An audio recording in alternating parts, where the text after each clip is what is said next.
তিনিচুকীয়া জনস্বাস্থ্য কাৰিকৰী বিভাগৰ কাৰ্যবাহী অভিযন্তা কাৰ্যালয় সন্মুখত তিনিচুকীয়া জিলাৰ জলমিত্ৰসকলৰ অৱস্থান ধৰ্মঘট। সদৌ অসম PHC অস্থায়ী শ্ৰমিকৰ কৰ্মচাৰী পৰিষদৰ উদ্যোগত REGD নং RS/CA/243/112S তিনিচুকীয়া জিলাৰ জলমিত্ৰসকলৰ অৱস্থান ধৰ্মঘট পালন।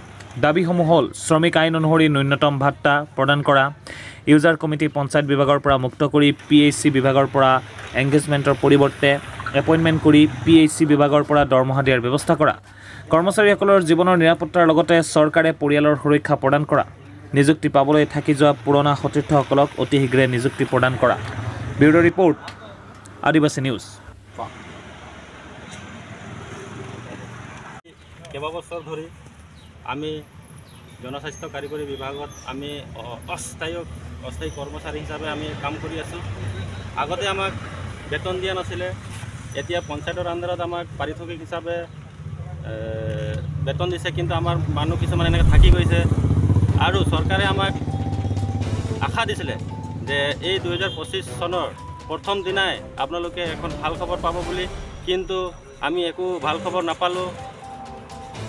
আৰু আমাৰ এনেকৈ কৰ্মৰত কৰ্মচাৰীসকল কাম কৰি থকা অৱস্থাত শ্বৰ্ট চাৰ্কিট হৈ কিবা কাৰণত মৃত্যুবৰণ হয়, তেওঁলোকৰ ইঞ্চুৰেঞ্চ নাই, তেওঁলোকৰ ঘৰ পৰিয়াল কেনেকৈ চলিব, বহুতো এনেকৈ আমাৰ সমস্যা আছে।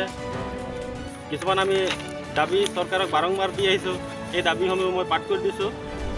1 নম্বৰ দাবী আমি চৰকাৰৰ পৰা বিচাৰিছোঁ, আমাক শ্ৰমিক আইনৰ অনুসৰি ন্যূনতম ভাত্তা প্ৰদান কৰক।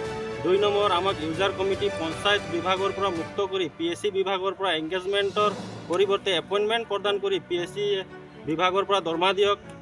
আমাৰ জীৱনৰ নিৰাপত্তা আৰু পৰিয়ালৰ সুৰক্ষা প্ৰদান কৰক।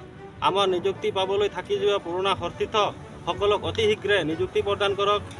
এই কেইটামান দাবী লৈ আমি হিমন্ত চৰকাৰৰ ওচৰত আপোনালোকৰ বিশ্বাস হেৰাই গৈছে। হয়, নিশ্চয় চৰকাৰৰ পৰা আমাৰ বিশ্বাস হেৰাই গৈছে। আমাক বাৰম্বাৰ আশা দিয়ে, কিন্তু আমাক প্ৰতাৰণা কৰি আছে। আমি বিভাগত স্মাৰক প্ৰদান কৰিছোঁ, চৰকাৰক স্মাৰক প্ৰদান কৰিছোঁ, তথাপিও আমাৰ একো হোৱা নাই। আমি কেনেকৈ সুৰক্ষিত হ'ম? আপোনালোকৰ টোটেল কৰ্মচাৰী কিমান আছে? সৰ্বমুঠ কিমান আছে কৰ্মচাৰী আপোনালোকৰ? আমাৰ অসম ভিত্তিত প্ৰায় 9,000 মান কৰ্মচাৰী আছে। আৰু তিনিচুকীয়া জিলাত কিমান আছে? প্ৰায় আমাৰ পুৰণা কৰ্মচাৰী 170-80 জন আছে। এতিয়া জল জীৱনলৈ কিনে প্ৰায় 2-3 হাজাৰ মান হ'ব। ইমান আমি যদি আপোনালোকক স্থায়ী চাকৰি প্ৰদান নকৰে, তেতিয়াহ'লে আপোনালোকৰ নেক্সট ষ্টেপ কি হ'ব?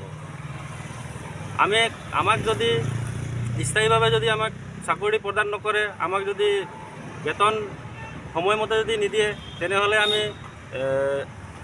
নৱবৰ্ষৰ 3 তাৰিখৰ পৰা আমি স্মাৰক প্ৰদান কৰি কেনে কৰ্মবিৰতি অৱস্থান ধৰ্মঘট আমি কাৰ্যসূচী হাতত লৈছোঁ। অনাগত দিনত ইয়াতকৈ জংগী আন্দোলন কৰাৰ আমি হুংকাৰ জনাইছোঁ। দেখা পোৱা যায় যে আপোনালোকৰ ৰাজপথৰ যিখন আন্দোলন কৰি কিনে যদি ফলাফল নহয়, অসম চৰকাৰে যদি কোনো সিদ্ধান্ত নকৰে, তেতিয়াহ'লে পঞ্চায়ত নিৰ্বাচনত কিবা ভূমিকা থাকিব নেকি আপোনালোকৰ? হয়, নিশ্চয় পঞ্চায়তত তেওঁলোকে ফল পাব। যদি আমাৰ দাবীসমূহ মানি নলয়, তেনেহ'লে আমি পঞ্চায়ত নিৰ্বাচনত তেওঁলোক ভুক্তভোগী হ'ব বুলি আমি হুংকাৰ জনাইছোঁ। হৈ যাব।